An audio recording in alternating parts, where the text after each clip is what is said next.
The Jinn. Imagine spirits so ancient, they predate concrete roads and TikTok dances, existing in an era when the Earth was still forming its primordial contours. These are the Jinn, the oldest and often most unseen class of Jinn, whispered about in the earliest lore. They were not merely created, but forged from smokeless fire, a unique, subtle flame, distinct from the raw, destructive fire we know, long before humanity even took its first breath. Their domain stretches across the deep, silent deserts, not as inhabitants, but as living extensions of the land itself.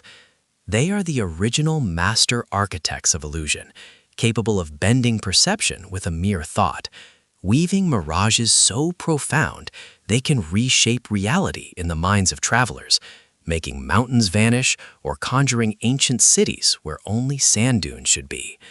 Their ability to change their skin color at will isn't just camouflage, it's a seamless integration into their environment, a testament to their deep connection with the physical world. They're not just old, they're primordial, observers of history from an unparalleled vantage point, having witnessed the rise and fall of civilizations from the shadows.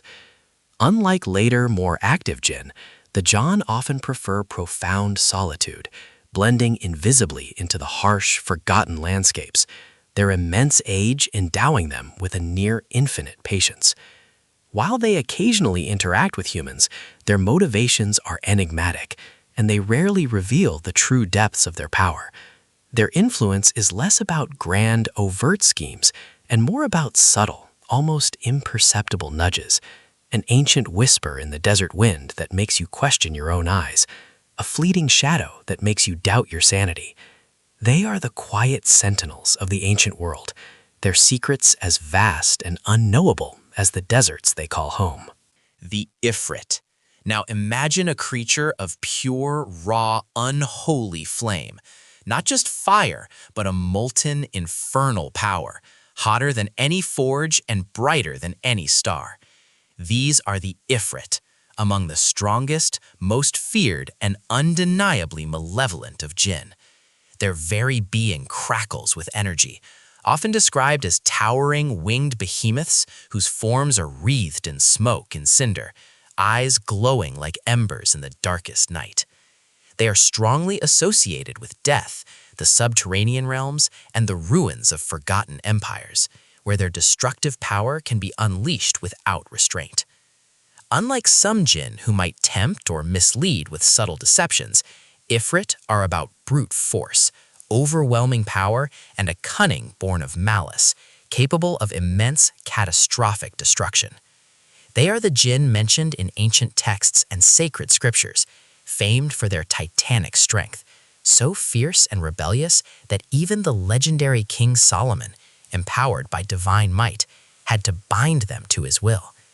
Stories recount how he compelled them to undertake colossal feats of architecture and engineering, constructing temples, diving for pearls in impossible depths, and extracting precious ores from the Earth's core. Dealing with an Ifrit is not a negotiation. It's like playing with a cosmic nuclear reactor. Highly dangerous, fraught with peril, rarely yields predictable results, and often leaves you in ashes, if you're lucky enough to have anything left to be ashes.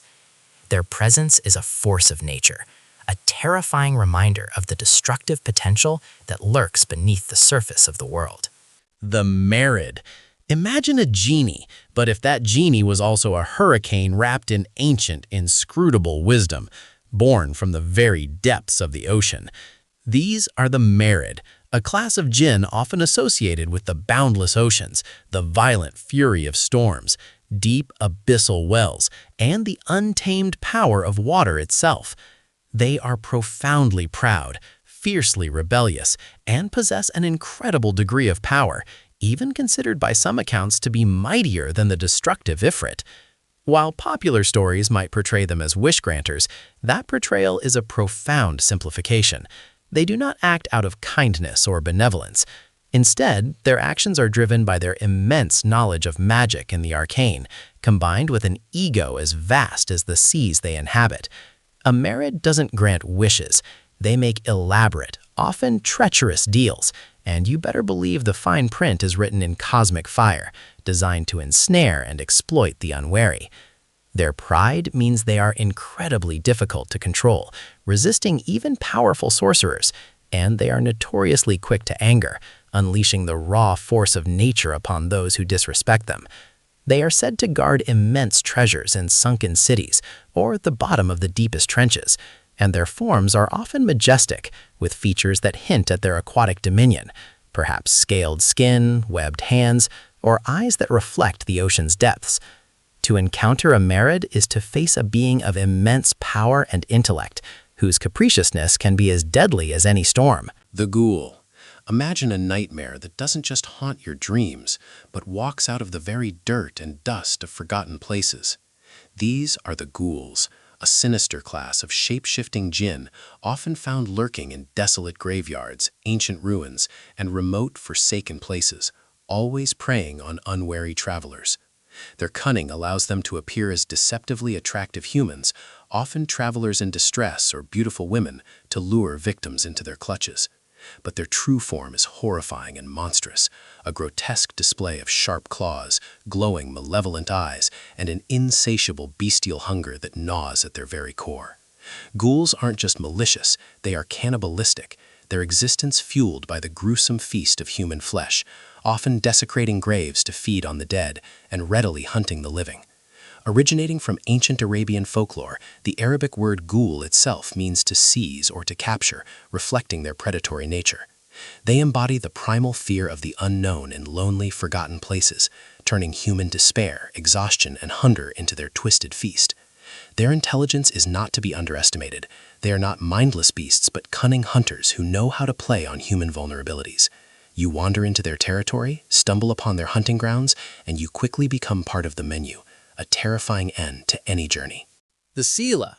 Imagine a mischievous, sometimes whimsical spirit, less interested in your immortal soul and more in your immediate sense of direction, or perhaps just your utter bewilderment. These are the Sila, another type of shape-shifting Jinn, often appearing as stunningly beautiful women, their allure designed to captivate and distract. Unlike the truly malevolent Ghoul, the Sila are generally less about outright malice and more about playful trickery. They might lead travelers hopelessly astray with expertly crafted illusions, conjuring paths that vanish or familiar landmarks that suddenly change, all for their own amusement. They love to play pranks, from hiding your possessions to creating disorienting echoes, and are known for luring victims with enchanting, ethereal music that pulls you deeper into their domain. Their intentions are usually more about amusement and chaos than pure destruction or harm, though getting lost in the wilderness because of a Sila can certainly prove deadly. Interestingly, folklore suggests that Sila, despite their cunning, can sometimes be captured and even forced into service by those who know the proper rituals, though their inherent playfulness and tricky nature makes them unreliable and often frustrating servants. They're the Jinn that tell bad jokes at your expense, lead you on a wild goose chase, and then disappear in a puff of smoke before you can even react, leaving you bewildered and slightly annoyed. The Shyatine. Imagine the insidious, persistent voice in your head, the one telling you one more cookie won't hurt, or that hitting the snooze button for the 5th time is a truly brilliant idea, even as you know you'll be late. These are the Shyatine, the truly evil and most rebellious class of Jinn, serving as the insidious agents and often allied directly with Iblis, the fallen Jinn who is known as Satan. Unlike Jinn who might possess physical power, the Shyatine specialize in psychological warfare, their domain being the human mind and spirit. They don't usually possess physical power over humans. Instead, they operate through waswas, whispering doubts, amplifying insecurities, tempting to sin, and exploiting every weakness in your mind, heart, and character. They thrive on human weakness, turning small, seemingly innocent temptations into larger, more significant moral falls. Their ultimate goal is to lead humanity astray from righteousness, mirroring Iblis's original act of disobedience and rebellion against divine command. They don't need magic wands, ancient spells, or grand displays of power. They have your insecurities, your procrastination, that tiny spark of malice in your heart, your vanity, and your self-doubt. They are the unseen architects of moral decay, a constant, pervasive influence challenging human free will and striving to corrupt every good intention. The Hinn. Imagine a spirit that just kind of hangs out, like an ethereal background extra in the grand drama of the Jinn world. These are the Hinn, generally considered one of the weakest and least impactful classes of Jinn. They often take the forms of animals, particularly dogs or snakes, creatures deeply ingrained in desert lore, and are primarily found simply existing within the vast, sun-baked expanse of the desert. Their interactions with humans are minimal, fleeting, and usually unintentional. They possess far less power, less cunning, and significantly less ambition compared to the other more dominant Jinn types. They are more akin to elemental animal spirits, often simply existing in their natural, preferred forms without much drive for mischief, malevolence, or grand schemes. They are less demon, more a natural, sometimes unnoticed part of the desert ecosystem, a fleeting shadow you might mistake for a desert fox, a rustle in the bushes that could be a snake, or the distant howl that you attribute to a wild dog. They are largely harmless, their presence a subtle tremor in the fabric of reality, rarely causing more than a minor disturbance or a moment of passing confusion. The Corinne. Imagine an invisible twin attached to you since birth, but this twin only tells you to hit snooze one more time, eat that extra slice of junk food, or harbor that lingering grudge. These are the Corinne, a highly unique and personal Jinn companion assigned to every single human at the moment of their birth, a concept deeply rooted in Islamic tradition. Each person has a Corinne, a constant, unseen companion, constantly whispering suggestions, trying to lead them astray, and tempting them towards evil, doubt, or sin. This Corinne knows your every secret thought, your deepest insecurity, your every weakness, because it has been with you since the very moment you entered the world, observing every decision, every desire, every moment of triumph and despair.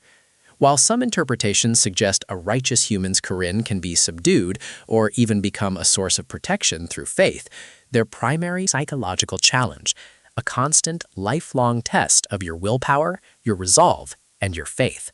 They are the unseen devil on your shoulder, not physically powerful, but immensely influential, a stark reminder that some of the most profound and challenging battles are fought entirely within the confines of your own mind and heart.